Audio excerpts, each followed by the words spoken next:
Chapter 4 The sun rose upon a tranquil world and beamed down upon the peaceful village like a benediction. Breakfast over, and Polly had family worship. It began with a prayer built from the ground up of solid courses, of spiritual quotations welded together with a thin mortar of originality, and from the summit of this she delivered a grim chapter of the Mosaic law, as from Sinai. Then Tom girded up his loins, so to speak, and went to work to get his verses. She had learned his lessons day before. Tom bent all his energies to memorizing of 5 verses, and he chose part of the Sermon on the Mount, because he could find no verses that were shorter. At the end of half an hour Tom had a vague general idea of his lesson, but no more, for his mind was traversing the whole field of human thought, and his hands were busy with distraction, recreations. Mary took his book to hear him recite, and he tried to find his way through the fog. Blessed are the poor, yes, poor. Blessed are the poor in spirit. In spirit, blessed are the poor in spirit, for theirs. For theirs. Blessed are the poor in spirit, for theirs is the kingdom of heaven. Blessed are they that mourn, for they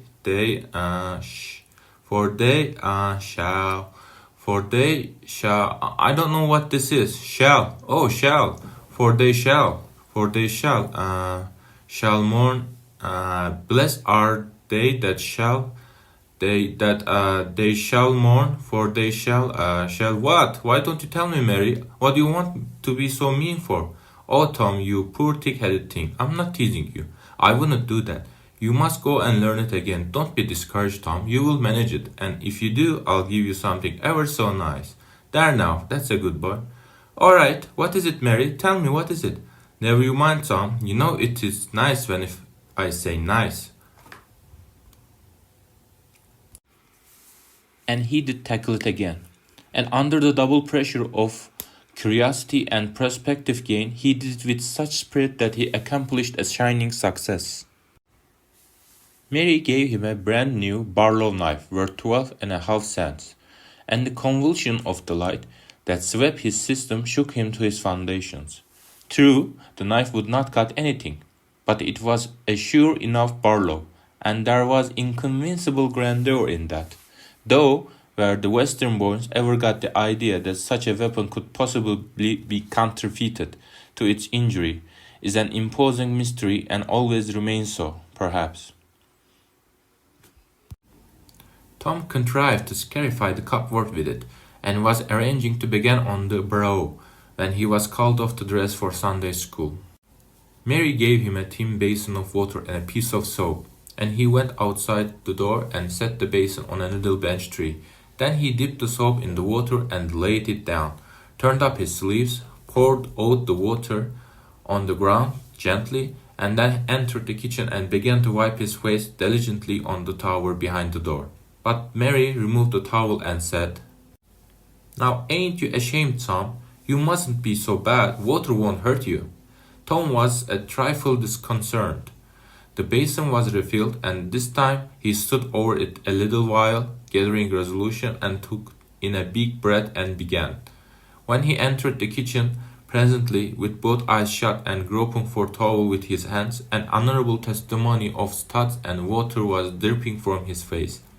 But when he emerged from the towel, he was not yet satisfactory, for the clean territory stopped short at his chin and his jaws, like a mask. Below and beyond this line there was a dark expanse of unirrigated soil that spread downward in front and backward of his neck. Mary took him in hand, and when she was done with him, he was a man and a brother, without distinction of color, and his saturated hair was neatly brushed, and its short curls wrought into a dainty and symmetrical general effect. He privately smoothed out the curls, with labor and difficulty, and plastered his hair close down to his head, for he held curls to be effeminate, and his own filled his life with bitterness. Then Mary got out a suit of his clothing that had been used only on Sundays during 2 years. They were simply called his other clothes, and so by that now we know the size of his wardrobe. The girl put him to his rights. After he had dressed himself, She buttoned his neat roundabout up to his chin, turned his vest shirt collar down over his shoulders, brushed him off, and crowned him with his speckled straw hat. He now looked exceedingly improved and uncomfortable. He was fully as uncomfortable as he looked, for there was a restraint about whole clothes and cleanness that galled him. He hoped that Mary would forget his shoes, but the hope was blighted. She coated them truly with tallow, as was the custom, and brought them out. He lost his temper and said he was always being made to do everything he didn't want to, but Mary said persuasively, "Please, Tom, that's a good boy." So he got into the shoes snarlingly.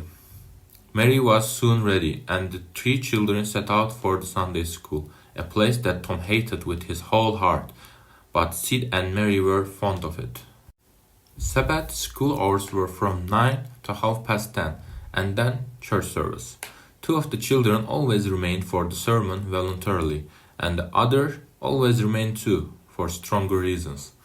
The church's high-backed, uncushioned pews would seat about 300 persons. The edifice was but a small, plain affair, with a sort of pine-board tree box on top of it for a steeple. At the door, Tom dropped back a step and accosted a Sunday-dressed comrade.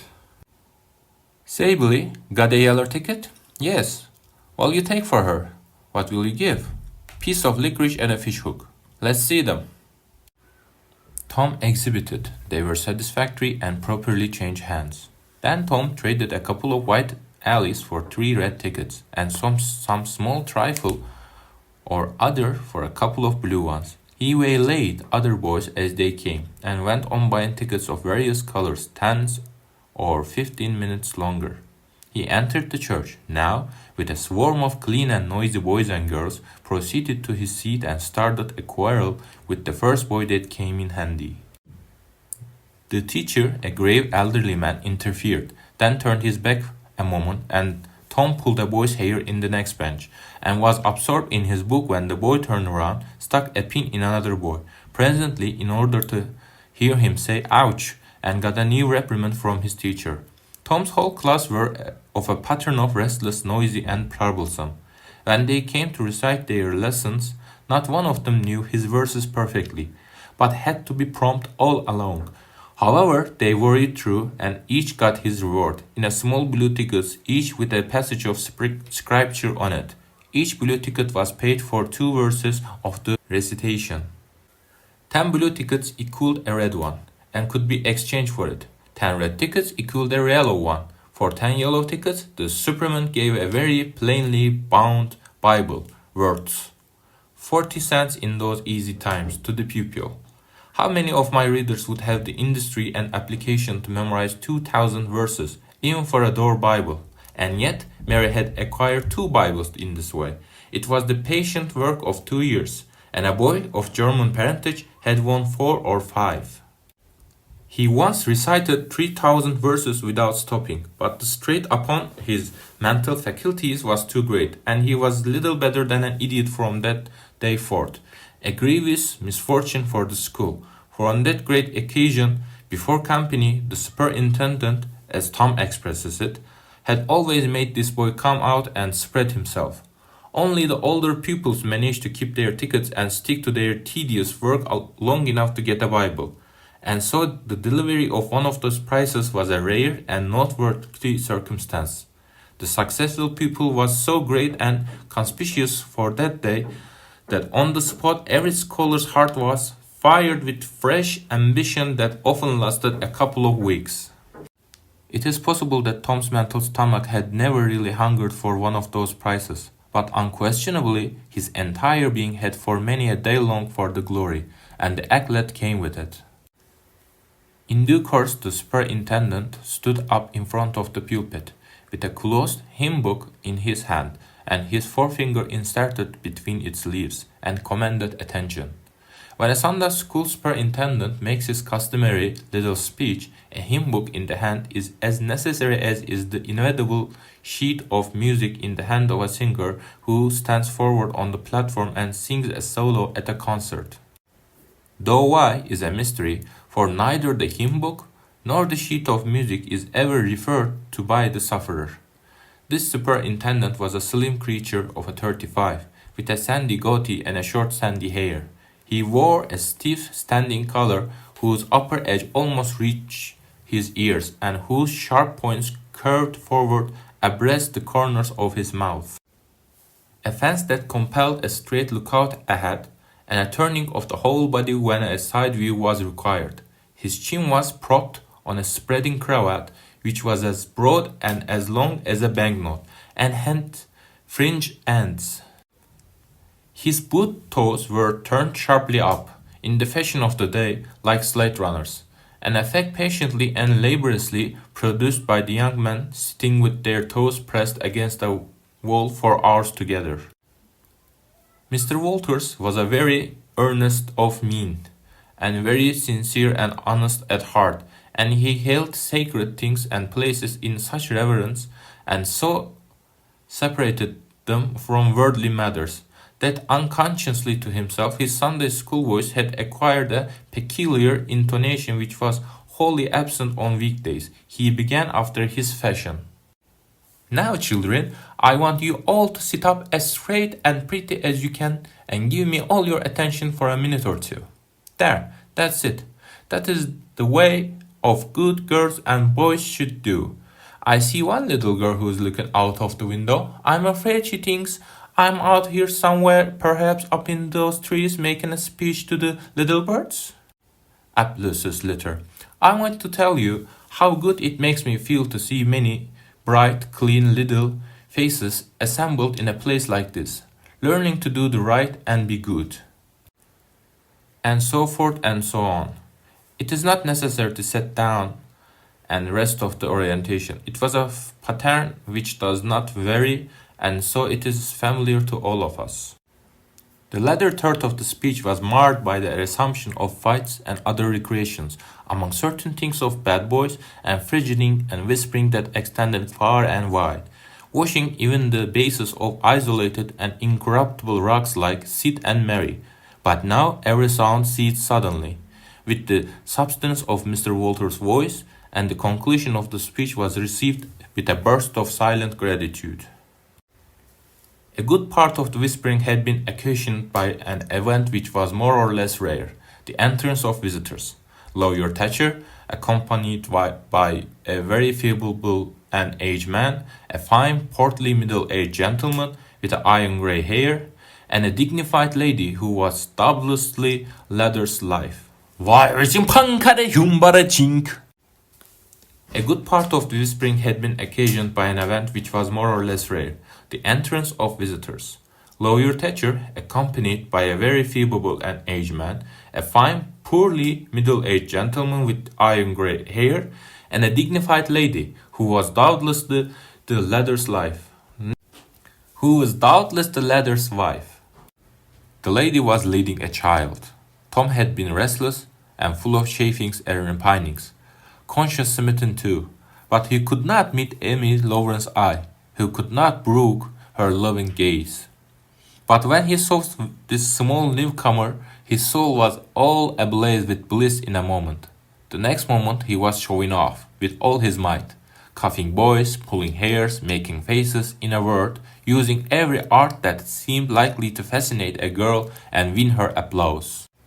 His exaltation had but one alloy, the memory of his humiliation in this angel's garden, and that record in sand was fast washing out under the waves of happiness that were sweeping over it now.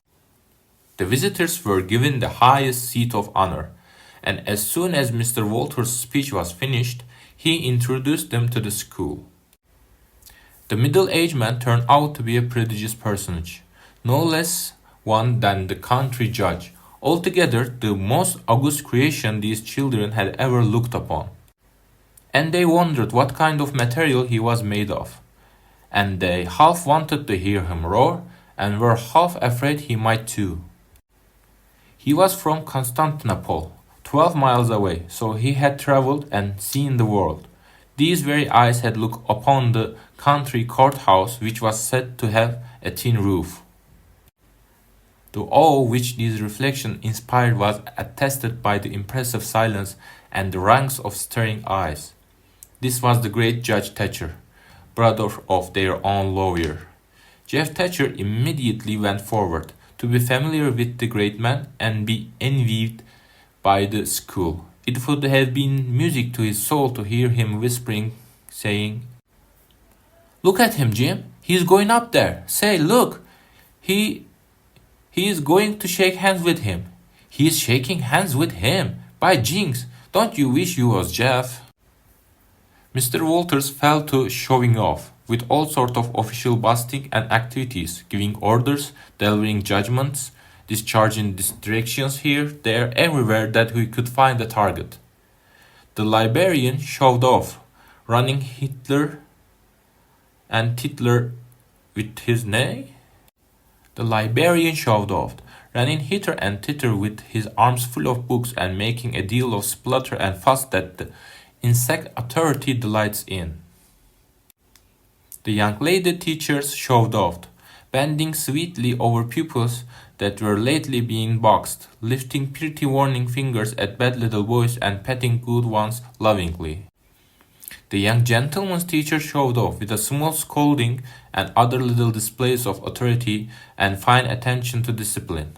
And most of the teachers of both sexes found businesses up at the library by the pulpit, and it was business that frequently had to be done over and over again 2 or 3 times.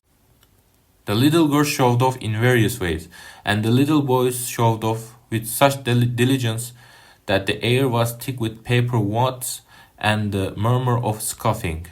And above it all, the great man sat and beamed a majestic judicial smile upon all the house, and warmed himself in the sun of his own grandeur, for he was showing off too. There was only one thing wanting to make Mr. Walter's ecstasy complete, and that was a chance to deliver a Bible prize and exhibited a prodigy. Several pupils had a yellow ticket, but none of them had enough. He had been around among the star pupils inquiring. He would have given worlds now to have that German lad back again with a sound mind. And now, at this moment when hope was dead, Tom Sawyer came forward with 9 yellow tickets, 9 red tickets, and 10 blue ones, and demanded a Bible. This was a thunderbolt out of a clear sky. Walter was not expecting an application from the source for the next 10 years, but there was no getting around it. Here were the certified checks, and they were good for their face. Tom was therefore elevated to a place with the judge and the others elect, and the great news was announced from headquarters. It was the most stunning surprise of the decade, and so profound was the sensation that it lifted the new hero up to the judicial one's altitude, and the school had 2 marvels to gaze upon in the face of one. The boys were all eaten up with envy, but those that suffered the bitterness pangs were those who perceived too late that they themselves had contributed to this hatred splendor by trading tickets to Tom for the wealth he had amassed in selling whitewashing privileges. These despised themselves as being the dupes of the vile fraud, a gleeful snakes in the grass.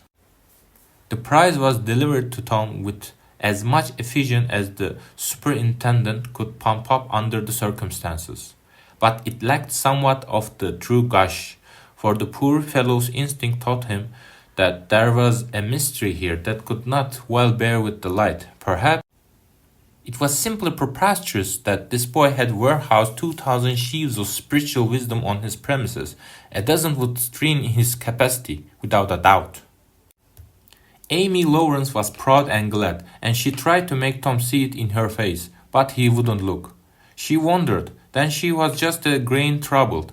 Next, a dim suspicion came out and went. Came again. She watched. A fugitive glance told her words, and then her heart broke, and she was jealous and angry, and the tears came, but she hated everybody, Tom most of it all. At least how she thought. Tom was introduced to the judge, but his tongue was tied. His breath would hardly come. His heart quaked. partly because of the awful greatness of the man, but mainly because he was her parent. He would have liked to fall down and worship him if it were in the dark. The judge put his hand on Tom's hand and called him a fine little man, and asked him what his name was. The boy stammered, gasped, and got it out. Tom. Oh no, not Tom, it is Thomas. And that's it. I thought there were more to it, maybe.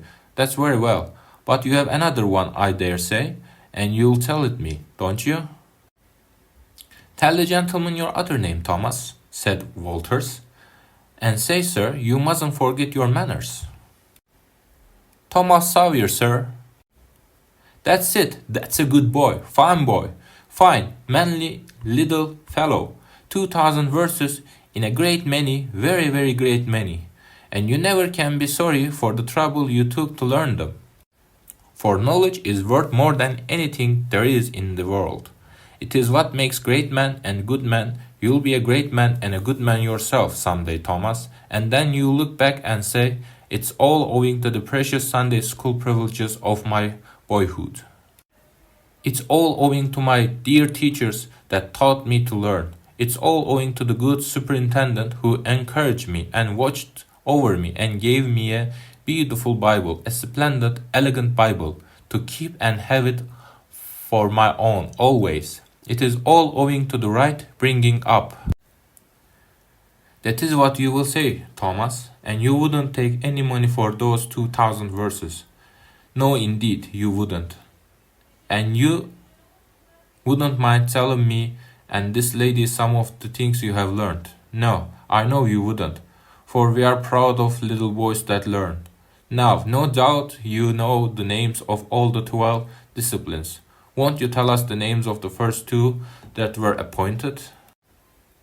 Thomas was tugging at a bottle hole and looking sheepish. He blushed now, and his eyes fell. Mr. Walters' heart sunk within him.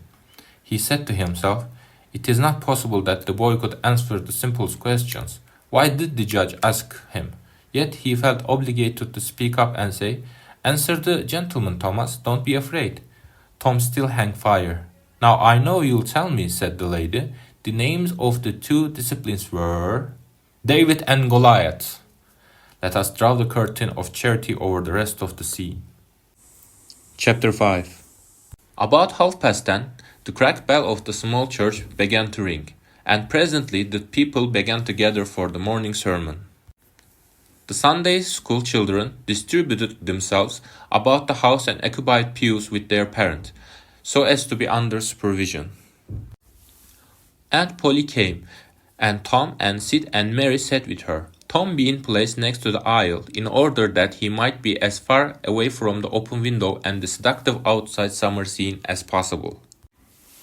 The crowd filed up the aisles, the aged and needy postmaster who had seen better days, the mayor and his wife, for they had a mayor there, among other unnecessaries, the justice of the peace, the widow Douglas, fair, smart, and 40, a generous, good-hearted soul and well-to-do, her hill mansion the only palace in the town, and most hospitable and much the most lavish in the matter of festivities that St. Petersburg could boast, the band and venerable Mayor and Mrs. Ward, Lawyer Riverson, the new notable from a distance, next the belle of the village, followed by a troop of lawn-clad and ribbon-decked young heartbreakers.